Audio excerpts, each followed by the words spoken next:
جی وعلیکم السلام ورحمۃ اللہ وبرکاتہ۔ بھائی نے پوچھا ہے کہ ماں اپنے بچے کو دودھ پلائے تو کیا اسے وضو کرنا پڑے گا؟ نہیں بھی، دودھ پلانے سے وضو نہیں ٹوٹتا۔ جن چیزوں سے وضو ٹوٹتا ہے ان کا احادیث میں ذکر موجود ہے۔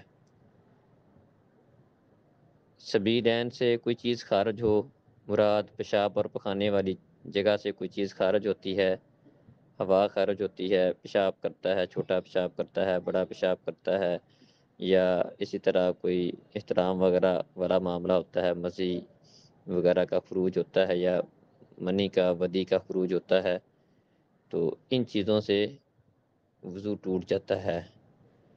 تو اسی طرح اگر کوئی بندہ گہری نیند سو جائے جس میں اسے اپنے آپ کی خبر نہ ہو تب بھی وضو ٹوٹ جائے گا۔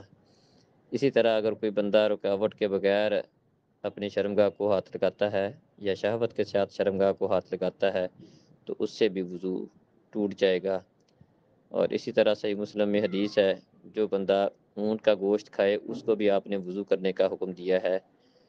تو اسی طرح جن چیزوں سے غسل فرض ہو جاتا ہے ان سے وضو بھی ٹوٹ جاتا ہے ان سے۔ تو یہ انواع سے وضو ہیں جو احادیث کے اندر بیان ہوئے ہیں، اس کے علاوہ کسی اور چیز سے وضو نہیں ٹوٹے گا۔ السلام علیکم۔